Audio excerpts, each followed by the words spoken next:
and most of you guys have been to practices, I mean, you can see practice changed a little bit. We scripted a lot of team, what I call concepts. In other words, 7-on-7 generally was scratched.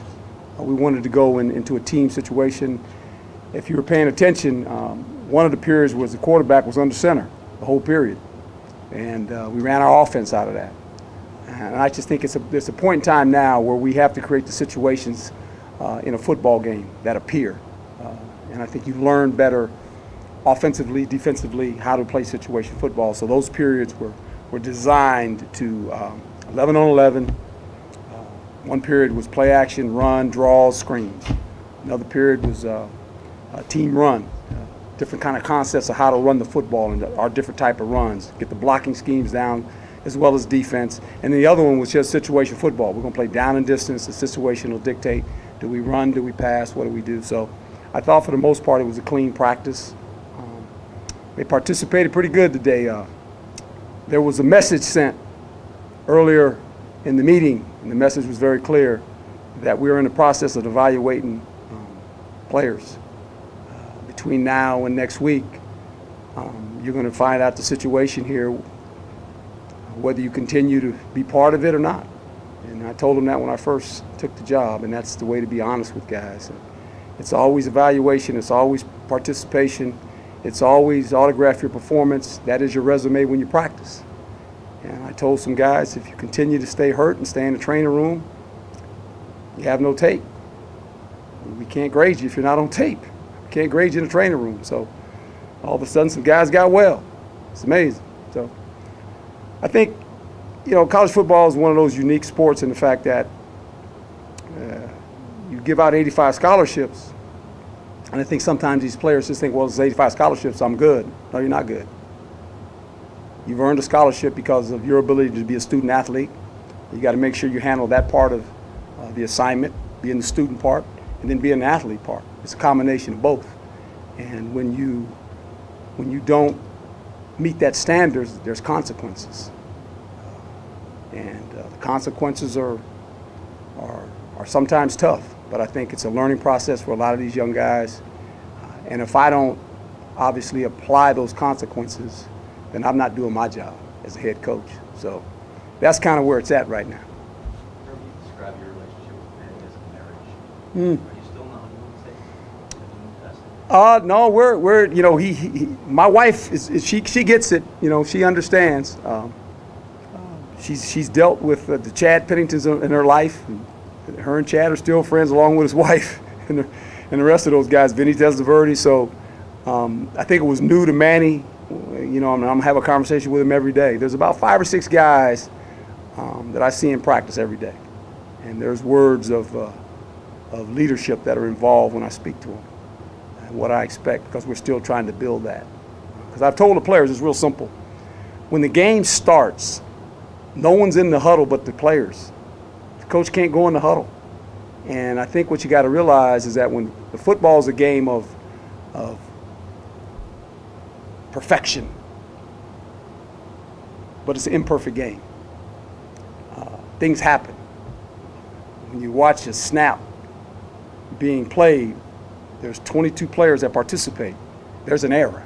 There's generally an error by a player. And how do you move past the error? And that's where team leadership has to come in, because players make errors, not purposely. That's the game of football. Some are more glaring than others. But when that occurs, how does the player handle it? Some players can discard it and play the next play. Some players, it wears on them, and it becomes a series of mistakes. Then it becomes a bad quarter. Then it becomes a bad game. And this is what teammates and team leaders do. They don't allow that to penetrate. And so, you know, coaches can't do that, because players are in the huddle. They're the communication. It's not the coach. Coach on the boundary. He can't talk to the player. I mean, you don't pull the player out of the game. You got to keep playing. And so, we've got to have guys that understand that and have to realize that's going to be part of your leadership responsibility. Do you think he understands that, or is it already incorporated? No, I think I don't know if someone's talked to him about it. as much as I talk to him about it. He's not the only one. There's a few others that I'm constantly, just, look, they don't know me. They know me from right now. The person they know, the guy's been on television, in the box. They watch me in the box, right? Kind of know me, but I think the more they're around me, they understand my personality, what I believe in, how I coach. And so as that develops, there's a trust that develops. And it's earned. I got to earn their trust. They got to earn my trust. That's how it works. That's how all relationships worked. And so I think as we continue to walk down this road, that's being built. What have you learned about Manny as a player, whether it's skill set or the intent? He's very meticulous.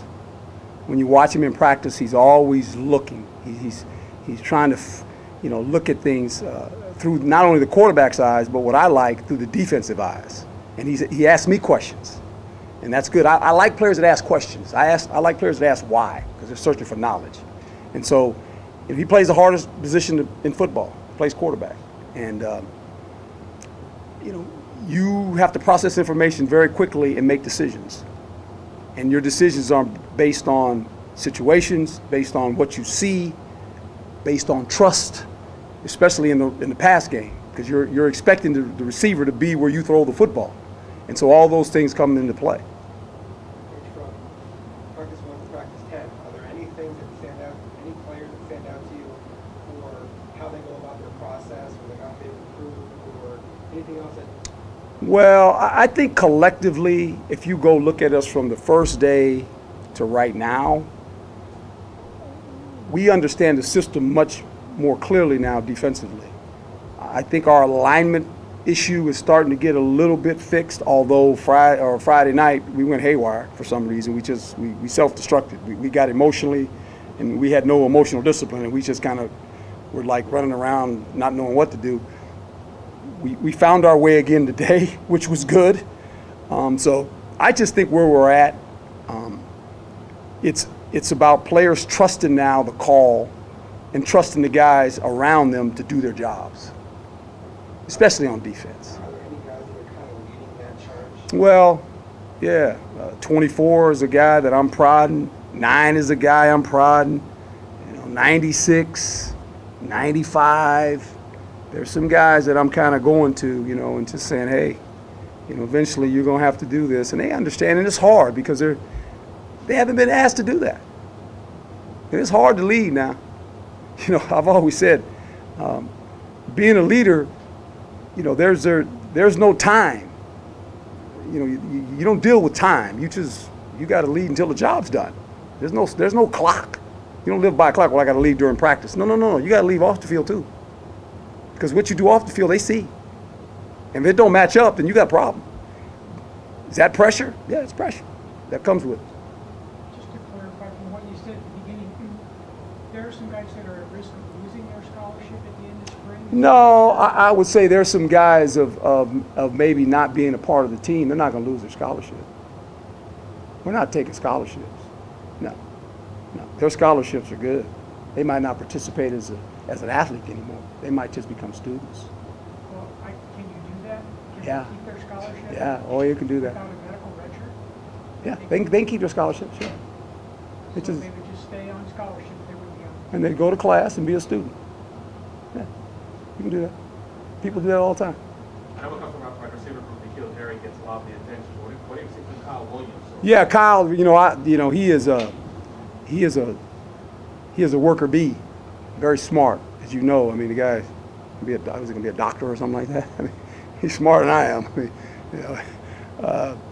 but very, very intelligent player. And we ask him to do a lot because he plays in the slot. He has to move around a lot. But he's all in. I mean, he is. He's kind of funny. He'll always hit me up on something every day. He kind of walks by me and says something.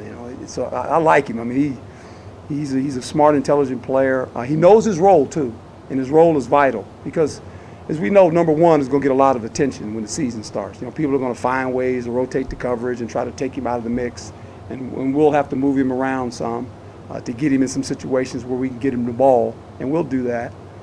But I told Kyle, I said, the slot guy is important in the fact that you're going to get matched up a lot of times if it's zone against linebackers.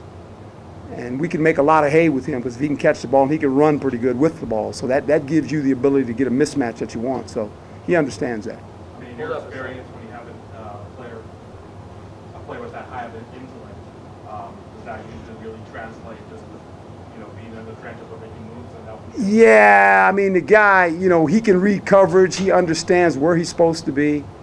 I mean, those are the guys that the quarterbacks trust the most, when you think about the slot guy, because he's in the middle of the defense. I mean, there's a lot of moving parts in there. He's got to read all that stuff, and he understands that very good. Coach, I'm sure you can appreciate the intensity and the competitive nature of these players, but today it seemed like some of the players got a little bit extra physical. How do you, as a coach, try to control that so they are physical, but they're not trying to kill each other? Well, we always call it, competitive but not combative. And combative means you never try to injure or hurt a player. You can be competitive. You go to the whistle. Today was a practice of shoulder pads, but no pads on the bottom. So keep your feet. You can make contact, thud tempo. And I think the more they practice, the more they understand the tempo. And that's another thing you have to realize. You got to set the tempo of how you want practice. And when both parties practice that way, you can get a lot accomplished. Because you don't want to hurt anybody, and that's the last thing we want to do. Injuries occur, but we have to make sure we're practicing at the right tempo and everyone knows the situation to practice, and that's how you avoid some of that stuff. What do you think the reaction was when you said that somebody might be at risk of losing their spot on the team? Could you sense some reaction? Well, this was told to them when I first took the job. I actually spoke this way when I first took the job, but it's nothing new. It's the reality. It happens everywhere. Now, maybe no coach has told you guys that, but it happens. I mean, when you think about college football, let's be perfectly honest here. There's 85 players that are on scholarship. How many guys actually play in the game? Do you know? Do 85 guys play? No. 45 guys. If you do the math, 45 players generally play in a football game. That's your ones and your twos and some special teams guys. And they play on special teams, some of them play on offense. But 45 players actually are the bulk of the players that play in a football game. That's the truth. I'm not making it up. And so with that being said, you're accountable to compete every day. And you don't lose your scholarship. You lose the ability to play. That's how it works. It's always worked that way in football. Scout team, or would those guys just not be out there at all? Well, it's according to how we look at things. That's up to them. It's in their hand, not mine. They get to practice every day. I mean, that's how you become a competitive team. You got to compete every day. It's a given. You have to do that. That's football. You have to compete every day. You can't say, well, hey, I'm a freshman, and it's okay. It's not okay. You're a football player. Don't tell me you're a freshman. You're a football player. You're required to do the same thing everyone else is do. Go compete. Earn your spot. You want to get into too deep. If you're a football player, I want to be in the too deep. If you're a football player, you should want to play. I would think if you're a football player, you don't want to sit 4 years and just say, I'm just sit the bench. Really? Don't you want to play? I mean, I don't know. That's what I would think. If you had players that you were to quote unquote cut, but they kept their scholarship, how does that help you numbers-wise? So, because you still don't get that scholarship back until they're done. If they keep their scholarship. Yeah, that's right. Because some guys will decide, you know what, I would prefer to go somewhere else. Oh, yeah, maybe you get that. They have an option. Got an option. We don't worry about that. I'm going to do what's right. But if they kept the scholarship, stayed here as a student, Yeah. doesn't that hurt you numbers-wise? Hurts us this year, but we get 25 every year. And we're going to have guys that graduate. That's how it works. You're always going to lose a class of players. That's part of it. You're going to lose if you look at our class of seniors, we're going to lose some guys. We might even lose a couple juniors. Who knows? But we're going to lose a class of guys. So we'll have new guys coming in. How many guys do you think might fit into this category? Oh, I don't know yet. I don't want to throw out numbers. I think we'll all know here in about 2 weeks from now. And I'll be perfectly honest. When that happens, you'll know. I'm not going to hide anything from you. I don't have nothing to hide. I tell the truth. So then it's just up to them whether they want to Absolutely. Absolutely. Yeah. They get to decide what they want to do. Everybody good? Good. All right, thank you. Yes, sir.